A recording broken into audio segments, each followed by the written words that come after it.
Hello friends, welcome to you all in my YouTube channel English masher. So friends, आज मैं आपके साथ बहुत ही एक इंटरेस्टिंग टॉपिक लेकर आई हूँ जिसके बारे में जानना बहुत ज़रूरी है। अगर आप इंग्लिश के टीचर बनते हैं तो बेसिकली आपको इंग्लिश का बेसिक पता होना चाहिए। So friends, today I will start with the history of English literature, या you can say that British literature और ओल्ड इंग्लिश लिटरेचर। ठीक है, तो बहुत ज़्यादा कन्फ्यूज़न होती है हिस्ट्री ऑफ इंग्लिश लिटरेचर को लर्न करने में। याद ही नहीं होते हैं किंग्स कौन कैसे आया, कैसे किसका नाम पड़ा, क्या लैंग्वेज थी। तो आज के इस वीडियो में मैं आपको बहुत ही इजी वे में इस बेसिक को मैं क्लियर करूँगी, ताकि जो आपके माइंड में कन्फ्यूज़न है वो आपकी रिमूव हो जाए।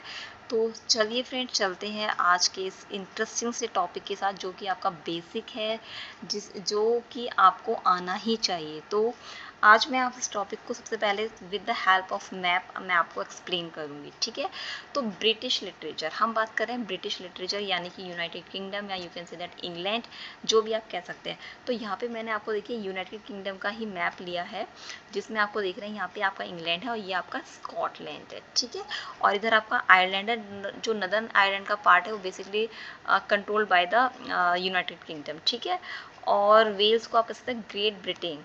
ठीक है, और ये आपका इधर अटलांटिक ओशन है, और ये आपका क्या है, ये इधर जो आपका पार्ट आता है वो आपका आता है इंग्लिश चैनल का। तो सबसे पहले आज मैं स्टार्ट करती हूँ कि सबसे पहले ब्रिटेन का नाम कैसे पड़ा, ब्रिटेन को नाम किसने दिया। क्योंकि जैसे कि हमारे देश का नाम भारत है, तो ऑब्वियसली वो भरत राजा के नाम पर हमारे देश का नाम भारत पड़ा। ठीक है, और यूरोपियंस ने हमारे देश का नाम दिया इंडिया, क्योंकि वो बिलीव करते थे कि इंडस रिवर के बाद जो लैंड आई उन्होंने उसको नाम दे दिया इंडिया। ठीक है, जैसे कि हम यहाँ पे सिकंदर बोलते हैं, वो लोग वहाँ पे जिसका नाम वहाँ पे अलेक्जेंडर है। तो बेसिकली अपने हिसाब से लोगों ने कंट्री या का नाम दिया। तो सबसे पहले आज मैं आपको बताऊंगी कि ब्रिटेन का नाम कैसे पड़ा, वहाँ पे कौन सी ट्राइब सबसे पहले जिन्होंने रूल करा, कौन से किंग थे, और वहाँ का क्या लिटरेचर था, मैन्युस्क्रिप्ट क्या थी। तो आज की इस वीडियो में मैं आपको बताऊंगी। तो सबसे पहले देखिए, जो ग्रीक है आपका, ठीक है, ये जो ग्रीस था, ग्रीस के जो किंग थे, उन्होंने सोचा they want to go to North Sea. Actually में यहाँ पे आपका क्या है, नॉर्थ सी। ठीक है, देखिए राइटिंग क्लियर ना है कोई बात नहीं, मैं आपको वर्बली बोलती रहूँगी। तो नॉर्थ सी आपका है, तो they want to go to North Sea. अब नॉर्थ सी के लिए वो डायरेक्ट यहाँ से तो नहीं जा सकते थे। ठीक है, तो उन्होंने क्या डिसाइड करा कि वो यहाँ पर बिल्कुल किनारे किनारे बॉर्डर से होते हुए, मतलब गए तो सी रूट से थे, लेकिन बिल्कुल near to close to border, क्योंकि दे बिलीव दैट कि अर्थ इज अ फ्लैट। ठीक है, अब तो हमें पता है स्फेरिकल शेप है अर्थ की, लेकिन वो बिलीव करते थे अर्थ इज फ्लैट। तो उन्हें लगता था कि हम आगे सीधे चलते चले जाएंगे तो हम नीचे गिर जाएंगे, यानी कि हम हेल में गिर जाएंगे, पताल में। ठीक है, काइंड ऑफ। और उनको लगता था कि ओशन के बीच में जाएंगे तो कोई स्टॉर्म आ गया, हम सीधा डूब जाएंगे, गिर जाएंगे। तो उन्होंने क्या सोचा कि बिल्कुल किनारे किनारे उन्होंने एक अपने वे को चूज़ करा। तो जो ग्रीक के किंग थे वो यहाँ से ऐसे होते होते पहुँचे नॉर्थ अटलांटिक, जो आपको ओशियन है, ठीक है, उसको क्रॉस करते करते जो वो यहाँ पर आए। ठीक है, यहाँ पे आपका ये बेसिकली इंग्लिश चैनल है। ठीक है, इंग्लिश चैनल। तो उन्होंने देखा, क्या देखा उन्होंने कि उनको जब उन्होंने यूनाइटेड किंगडम यानी ब्रिटेन को देखा, तो उनको लगा कि जैसे कि वो यूनिवर्स में आ गए हैं, क्योंकि उन्हें लगा था यूनिवर्स वाइट है, वहाँ पे स्टार्स ब्राइट होते हैं। तो लाइक यूनाइटेड किंगडम में ठंड थी, बर्फ़ एक मतलब कोटेड विद द बर्फ़, तो उनको लगा कि जैसे वो यूनिवर्स में आ गए हैं, पर बेसिकली वो यूनिवर्स नहीं था। ठीक है, तो दे लैंडेड टू देयर, वो फिर नॉर्थ सी में जाने की बजाय जो किंग क्लॉडियस थे, ग्रीक के राजा कौन से आए थे, किंग क्लॉडियस। देखिए ये नाम इंपॉर्टेंट है, मैं यहाँ लिख भी रही हूँ। किंग क्लॉडियस आपके यहाँ पर आए थे कौन से, 43 AD। ठीक है, 43 AD में जो किंग क्लॉडियस थे वो यहाँ पर आए थे। ठीक है, और उन्होंने क्या करा, इसको क्या नाम दिया, उन्होंने उसको नाम दिया ब्राइटन। ब्राइटन का मतलब एज अ ब्राइट, मतलब जैसे स्टार की तरह चमक रहा था, तो उन्होंने उसको नाम दे दिया आपका ब्राइटन। ठीक है, अब ब्राइटन का मतलब क्या होता है, ब्राइटन का मतलब होता है आपका अ डिस्टेंट ब्राइट स्टार। ठीक है, मैं यहाँ लिख भी रही हूँ, ब्राइटन का मतलब आपका क्या है, अ डिस्टेंट ब्राइट स्टार, मतलब एक चमकता हुआ सितारा काइंड ऑफ। और इसी आपके ब्राइटन से क्या बना, आपका ब्राइटन से बन गया आपका ब्रिटेन। ठीक है, तो ब्राइटन से बन गया आपका ब्रिटेन। तो किंग क्लॉडियस आपके क्या थे, ब्रिटेन में वो लैंड हुए, ब्रिटेन में वहाँ रुक गए। उन्होंने देखा वहाँ पे कुछ ट्राइब्स रह रही हैं, तो उन ट्राइब्स को उन्होंने वहाँ से रिमूव करा और खुद उन्होंने वो वहाँ पर रहने लगे और अपने साथ ग्रीक की बाकी कुछ ट्राइब्स को भी अपने साथ लेकर आए, ठीक है। और दे स्टार्टेड सिविलाइजेशन, उन्होंने वहाँ पे रहना स्टार्ट करा और मेन चीज़ उन्होंने अपना पैलेस भी वहाँ बनवाया, ठीक है। तो किंग क्लॉडियस ने अपना पैलेस बनवाया, they started civilisation and Greek people, main चीज़ और Greek people believed in a pagan god. Pagan god से मतलब यहाँ पे आपका क्या है, मैं नेक्स्ट स्लाइड पे आपका लिख देती हूँ। आपका यहाँ पे एक वर्ड है पैगनिज्म, ठीक है। तो पैगनिज्म का मतलब यहाँ पे आपका आता है पैगन गॉड यानी कि लोकल गॉड, ठीक है। तो जो ग्रीक के आपके लोग थे, they don't believe in Christianity, वो क्रिश्चियनिटी में बिलीव नहीं करते थे, ठीक है। They believe in local God, मतलब कि जैसे एंजल डिवाइन जो होते हैं, ठीक है, काइंड ऑफ उन पे वो डिफरेंट, मतलब according to festival, according to situation, वो डिफरेंट वेज थे, उनके तरीके थे गॉड की वर्शिप करने के, ठीक है। तो पेगॉन गॉड, लोकल गॉड जिसे कह सकते हैं, तो वो उनमें बिलीव करते थे और वो उन्हीं को मानते थे, ठीक है। तो इस तरह से there were many Greek king and queens ruled there, ठीक है। बहुत सारे राजा और रानी जो आए उन्होंने इस तरह से ब्रिटेन पे रूल करा। उसके बाद आफ्टर लास्ट किंग, मतलब जो लास्ट किंग लेयर थे, वो लास्ट किंग थे ब्रिटेन के। उसके बाद उनका जो किंगडम था वो वहाँ पे क्या हो गया, फिनिश्ड हो गया, ठीक है। तो ये जो किंग क्लॉडियस का किंगडम है ये फिनिश हो गया, ठीक है। क्योंकि उसके बाद किसकी एंट्री हुई, उसके बाद आपकी एंट्री हुई थी ये जर्मनी के लोगों की, ठीक है। तो जर्मनी के लोग बेसिकली क्या थे, ट्राइब्स जो थी वो फिशरमैन थे। फिशरमैन मतलब जो फिशिंग करते थे, ठीक है, फिशरमैन थे। तो ये जो आपका मैंने बताया कि ये आपका यहाँ पे नॉर्थ सी का जो पार्ट है ये आइलैंड था, तो जर्मनी के लोग यहाँ पर जाके क्या करते थे, फिशिंग करते थे। मतलब they are fisherman, they are not a fighter, they are not a pirates, ठीक है, they are only a fisherman. तो फिशिंग जर्मनी के लोग जो करते थे, तो जब वो यहाँ पे नॉर्थ सी, जो ये आपका पार्ट है नॉर्थ सी है, तो जब ये यहाँ पे फिशिंग कर रहे थे तो उन्होंने यूनाइटेड किंगडम यानी ब्रिटेन को देखा, ठीक है। और उन्हें लगा कि उनकी जर्मनी से भी बड़ा कोई एक लैंड है, एक आइलैंड है, तो उन्होंने सोचा कि हमें यहाँ पे जाना चाहिए। तो they are entered with the eastern part, तो उन्होंने ब्रिटेन में एंट्री कहाँ से करी, ईस्टर्न पार्ट से, जो ब्रिटेन का ईस्टर्न पार्ट है वहाँ से जर्मनी की कुछ ट्राइब्स ने एंट्री करी, ठीक है। और they are fighting to the Britishers and Greek peoples and they remove to the Britishers and Greek peoples as a leader, ठीक है। उन्होंने वहाँ पे जो ग्रीक लोग रह रहे थे, जो ब्रिटिशर्स थे, उनको उन्होंने रिमूव करा और खुद वो वहाँ पर रहने लगे, ठीक है। तो जर्मनी के लोग वहाँ पे रहने लगे। तो बेसिकली 4 ट्राइब्स, जर्मनी की 4 ट्राइब्स बेसिकली वहाँ पर आकर रहने लगी ब्रिटेन में। तो वो 4 ट्राइब्स के नाम मैं आपको बता देती हूँ। तो वो 4 ट्राइब्स जो हैं उनके नाम है आपके, सबसे पहले तो आपका नाम है यहाँ पे एंगल्स, ठीक है, एंगल्स। सेकंड आपका आता है सैक्सन, फिर थर्ड आपका आता है जूट्स, और फिर फोर्थ आपका आता है डेनिस। तो ये जो 4 ट्राइब्स थी, इन्होंने सबसे पहले आपके ब्रिटेन में जाके एंट्री करी, रूल किया। तो एंगल्स क्यों कहा गया, बेसिकली जो फिशिंग करते थे एंगल्स लोग, वे दे यूजिंग हुक, मतलब एक हुक और एक एंगल जो होता है एंगल टाइप का एक टूल यूज़ करते थे, तो इसलिए उनको बोला गया आपको for fishing, so that they can angles. Section आपका क्या है, बेसिकली जो स्पेड होता है, चाकू, यू कैन नाइफ, एक शॉर्ट हैंडल वाला, एक बड़ा सा जो तलवार की मतलब एक शेप वाला जो होता है, उसे हम बोलते हैं स्पेड। जूट्स क्या है, बेसिकली वो नेट यूज़ करते थे, और net is made of dry and raw leaves for the creepers. तो जो क्रीपर्स की सूखी और ड्राई या रॉ डंडियाँ सी जो होती थी, उससे वो बेसिकली क्या बनाते थे, वो बनाते थे वहाँ उसका नेट, और नेट से वो क्या करते थे, जूट्स के लोग करते थे फिशिंग, ठीक है। उसके बाद आपका आता है यहाँ पर डेनिस। तो डेनिस भी क्या थे, ये टूल को यूज़ करते थे, ठीक है। वो आपका एक ऐसे एरो के टाइप का होता था, एरो टूल यूज़ करते थे, और मेड ऑफ फिश बोन्स, मतलब फिश की जो बोन्स होती हैं वो उससे बना होता था टूल्स, वो उसको यूज़ करते थे।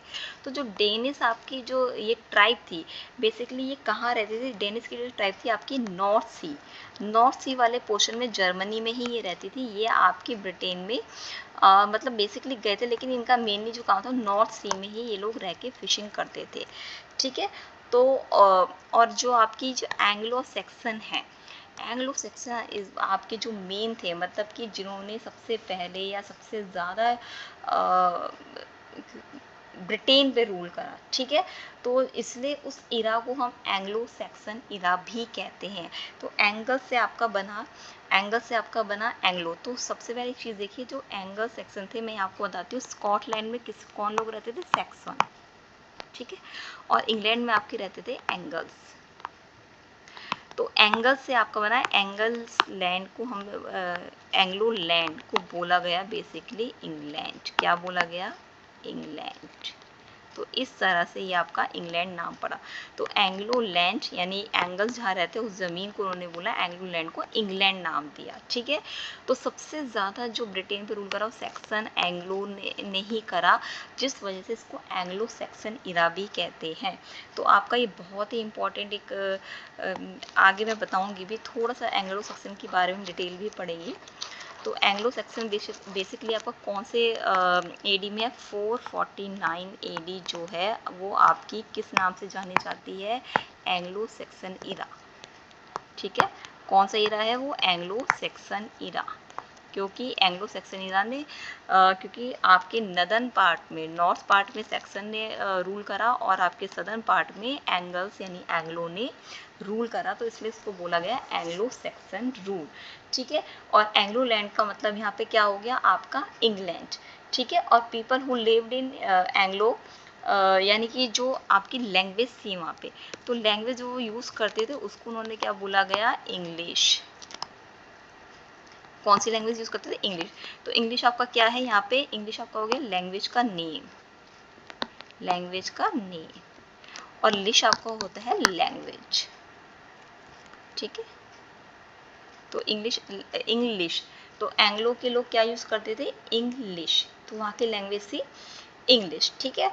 और आपका एक क्वेश्चन बनता है कि English family belongs to which family. एक क्वेश्चन बहुत ही इंपॉर्टेंट आता है कि जो इंग्लिश फैमिली है वो आपकी किस फैमिली से बिलोंग करती है। तो आप वहाँ पे क्या बोलेंगे, इंडो जर्मैनिक फैमिली। तो जर्मैनिक क्यों दिया, क्योंकि जर्मन के लोग वहाँ पर आके रहने लगे थे, और इंडो यानी इंडिया की लैंग्वेज। अब इंडिया की लैंग्वेज इसलिए क्योंकि जर्मनी के जो लोग थे वो इंडिया में, इधर इंडिया में आके भी वो लोग ट्रेड करते, तो इंडिया की लैंग्वेज है संस्कृत, ठीक है। अब आप सोचेंगे कि इंडिया और जर्मनी तो काफ़ी दूर दूर गैप है, तो बेसिकली क्या था, जो इंडिया था वो एशिया का सबसे लार्जेस्ट कंट्री था, क्योंकि आपको पता है इंडिया उस टाइम पे काफ़ी ऊपर तक, अभी तो हमारा इंडिया का जो मैप है वो साइज वो छोटा हो गया है, पहले आपका अफगानिस्तान, पाकिस्तान, कजाकिस्तान, ये सब आपका इंडिया का ही पार्ट था, ठीक है। तो उस रास्ते से होते हुए जर्मनी के लोग इंडिया में आते थे, तो इंडिया में यूज़ होती थी संस्कृत लैंग्वेज, ठीक है। और जर्मनी में आके इंग्लिश। तो इंग्लिश और संस्कृत का जो मेल से बनी, तो उस फैमिली को मैंने बोला इंडो जर्मैनिक फैमिली। और या basically you can say that कि Indo plus Aryan plus Germanic family. Aryan का मतलब यहाँ पे यूरोपियन है, ठीक है, यूरोपियन। तो you can say that Indo Aryan Germanic family या इंडो जर्मैनिक फैमिली, ओके। तो ये मैंने आपको कुछ बेसिक्स बताए, जिसकी वजह से आपको समझ में आया होगा कि किस तरह से जो ग्रीक्स के लोग थे वो उन्होंने ब्रिटेन में आए और ब्रिटेन को नाम दिया। उसके बाद जर्मनी के लोगों ने वहाँ पे जो ट्राइब्स थे उन लोगों ने वहाँ पे एंट्री करी, और इस तरह से उन्होंने उसको एंग्लो सैक्सन इरा जो चला, इस तरह से ये स्टार्ट हुआ। तो ये आपका बेसिक था इंग्लिश हिस्ट्री का। तो आगे मैं आपको बताती हूँ कि आप ब्रिटिश जो लिटरेचर है उसकी 12 एजेस हैं, ठीक है, मतलब 12 पीरियड्स में वो बटा हुआ है। तो फर्स्ट आपका पीरियड है ओल्ड इंग्लिश पीरियड, जिसका टाइम है 449 से 1340 AD। उसके बाद इसके सब पार्ट हैं एंग्लो सेक्सन, जिसकी मैंने आपके अभी बात ही करी, एंग्लो सेक्सन एज, और आपका दूसरा है नॉर्मन एज। सेकेंड आपका मिडिल इंग्लिश पीरियड 1340 से 1550, इसके भी आपके सब पार्ट है, age of Chaucer, age of Reformation या बैरन एज, ठीक है। इन सब के बारे में थोड़ा सा डिटेल पढ़ते चलेंगे आगे की वीडियोज़ में। फिर आपका आता है रेनेसेंस पीरियड 1550 से 1625, इसके भी आपके सब पार्ट है, एलिजाबेथन एज और जैकोबियन। एलिजाबेथन आप जानते हो शेक्सपियरियन एज भी हम जिसे कहते हैं, ठीक है, और इसको गोल्डन पीरियड कहा जाता है, गोल्डन एज कहा जाता है इंग्लिश लिटरेचर का, ठीक है। फिर प्यूरिटन पीरियड, जिसको हम मिल्टन की एज से भी जानते हैं, क्योंकि मिल्टन की का जो बर्थ डेट है वो आपकी प्यूरिटन पीरियड में ही आती है। फिर आपका आता है रेस्टोरेशन पीरियड, फिर Augustan period, pre romantic period, romantic period, Victorian period, modern period, post modern period, और उसके बाद आता है कंटेम्प्रेरी पीरियड, जो कि 1990 से ऑनवर्ड्स, ठीक है। तो ये आपके मैंने 12 आपके पार्ट्स बताए, जो कि बहुत ही आपको इम्पोर्टेंट है, पता होने चाहिए, क्योंकि आपके क्वेश्चंस बनते हैं कि कौन सा जो आपका पीरियड है, कौन सी आपकी एज है, वो आपके किस एडी से किस एडी तक स्टार्ट है, ठीक है। कि तो ये बहुत इम्पोर्टेंट है, जो कि मैंने आपको अभी अभी डिस्कस करी है। तो उसके बाद मैं आज आपको थोड़ा सा और बता देती हूँ। फर्स्ट जो हमारा एज है ओल्ड इंग्लिश पीरियड, जिसका आपका फर्स्ट पार्ट है एंग्लो सैक्सन एज, ठीक है, जिसके बारे में मैंने भी बहुत देर बात भी करी है। तो मैंने आपको बता ही दिया कि जो एंग्लो लैंड बिकम इंग्लैंड, जो एंग्लो के जो लोग एंगल्स के जो लोग थे जिन्होंने ब्रिटेन में एंट्री करी, सदर्न पार्ट में सबसे पहले बेसिकली वो रहते थे, तो उस लैंड को बोला गया आपका इंग्लैंड, ठीक है। इंग्लैंड पे इन्होंने रूल करा और वो आपका बन गया इंग्लैंड, ठीक है। और पीपल आर कॉल्ड, हम उन पीपल्स को कहते हैं एंग्लिकन्स। तो जो आपके ये इंग्लैंड में रहते थे, उनको उन पीपल्स को क्या बोलते थे, आप बेसिकली हम बोलते थे आपका एंग्लिकन्स, ठीक है। जैसे हम लोगों को इंडियंस बोलते हैं, तो ऐसे वहाँ के लोगों को बोलते थे एंग्लिकन्स, ठीक है। और आपको इंग्लिश लैंग्वेज फैमिली मैंने बताई थी, जर्मनिक इंडियन फैमिली, ठीक है। इंडियन मतलब संस्कृत लैंग्वेज, ये आपको पता ही है कि संस्कृत लैंग्वेज है हमारी, ठीक है। और उसके बाद आपका आता है कि इंडो यूरोपियन लैंग्वेज में मतलब बेसिकली क्या है, आपके लैटिन प्लस इंग्लिश लैंग्वेज भी यूज़ हुई है। मेन चीज़, और वहाँ पे उस टाइम पे आपके लिमिटेड वर्ड्स ही थे, क्योंकि वो ट्राइब से ज़्यादा उन लोगों को स्पीकिंग उनका नहीं था, कम्युनिकेशन नहीं था, ओनली 550 वर्ड्स ही थे, ओनली 550 वर्ड्स ही उस टाइम पे थे। और दे आर अडेप्टेड, एक्चुअली में दे आर अडेप्टेड, वो अडेप्ट कर रहे थे, क्योंकि बाहर की ट्राइब्स आई थी, जर्मनी की ट्राइब्स आई थी, और आपको पता है कि ग्रीक के लोग भी वहाँ पे जाके रूल करा था। तो इस तरह से दे आर अडेप्टेड, लेकिन उस टाइम पे बहुत ही लिमिटेड वर्ड से ही वो अपना कम्युनिकेशन करते थे, ठीक है। तो उससे पहले एक चीज़ और एंग्लो मैंने आपको बता दी, अब आपका एक चीज़ बता दूँ, सेक्सन। तो सेक्सन बेसिकली आपका क्या है, सेक्सन लैंग्वेज को हम नॉर्स लैंग्वेज कहते हैं। क्या कहते हैं, NORSE, नॉर्स लैंग्वेज, ठीक है। इनके अपने मिथ होते थे, नॉर्स लैंग्वेज होती थी, तो ये एक अलग हो गया। सेक्सन का मतलब ये नहीं कि सेक्सन स्कॉटलैंड में थे तो स्कॉटिश कुछ लैंग्वेज होगी, उनकी नॉर्स लैंग्वेज थी, ठीक है। उनके अपने मिथ थे। अब आता है first manuscript. First manuscript script आपकी कौन सी थी, सॉन्ग ऑफ विट्सिथ। विट्सिथ आपका क्या है, कलेक्शन ऑफ शॉर्ट सॉन्ग्स, ठीक है, कलेक्शन ऑफ शॉर्ट सॉन्ग्स, तो उसको उन्होंने बोला सॉन्ग्स ऑफ विट्सिथ। तो they are written basically by the character, no name of author, कोई ऑथर का नेम नहीं है। और कहा मतलब ये ऐसा मानते हैं कि जो इस सॉन्ग्स के कैरेक्टर थे उन्होंने ही इसको लिखा था, और 5th सेंचुरी में, कौन सी सेंचुरी में, 5th सेंचुरी की यहाँ बात हो रही है, 5th सेंचुरी में आपके सॉन्ग ऑफ विट्सिथ को लिखा गया, ठीक है। इस तरह से सेकंड मैन्यूस्क्रिप्ट भी आपकी आई। और फर्स्ट एक एपिक, सबसे इंपॉर्टेंट मैं आपको बताती हूँ, एपिक है बियोवुल्फ, बहुत ही इंपॉर्टेंट, वेरी वेरी इंपॉर्टेंट आपका एक क्वेश्चन है। बियोवुल्फ आपका फर्स्ट एपिक है, 9th to 10th सेंचुरी में ये आया था, ठीक है। और ये आपका इनकम्प्लीटेड है, ठीक है, इनकम्प्लीटेड है, कोई कंप्लीट नहीं है ये। और नो ऑथर नेम, अगेन कोई ऑथर का नेम नहीं है, मतलब कि नहीं कोई हमारे पास इंफॉर्मेशन है कि इसको किसने लिखा है, ठीक है। और ये आपका एक चीज़ और है कि मतलब ये रोट एंड डिस्ट्रॉय एक्चुअली में हो गया था, डिस्ट्रप्टेड था ये बियोवुल्फ, इसलिए इनकम्प्लीटेड भी था। और लास्ट किंग कौन थे? किंग एल्फर्ड, जो इस एरा के, जो इस एज के लास्ट किंग थे, उनका नाम था किंग एल्फर्ड, जो कि 10th सेंचुरी। ऑब्वियसली मैंने आपको यहाँ पे एडी दे रखा 1066 एडी, तो 10th सेंचुरी के जो किंग थे वो कौन थे? किंग एल्फर्ड, और लास्ट किंग थे एंग्लो सैक्सन एज की। एक फर्स्ट हिस्टोरिकल बुक जो है वो कौन सी है? Bede's history. बेडेज हिस्ट्री, ठीक है, ये आपकी कौन सी सेंचुरी में आई? ये आपकी आई 6 to 7 century, basically 7th century आप कह सकते हैं। एक ये भी आपका क्वेश्चन बहुत बन के आ जाता है कि फर्स्ट हिस्टोरिकल बुक कौन सी थी, ठीक है। तो ये आपका, मैंने आज आपको एंग्लो सैक्सन एज को थोड़ा सा डिफाइन कर दिया, जिसमें से मेन चीज़ें पूछी जाती हैं। तो आई होप आज की वीडियो आपको पसंद आई होगी। मैंने जिस तरह से आपको इंग्लिश लिटरेचर का बेसिक एक्सप्लेन करा है, तो आई होप इस आपको बहुत ही ईजी लगा होगा और आपको अच्छे से समझ में भी आया होगा। So thank you for watching my video and please subscribe my YouTube channel English Mashup. Bye bye.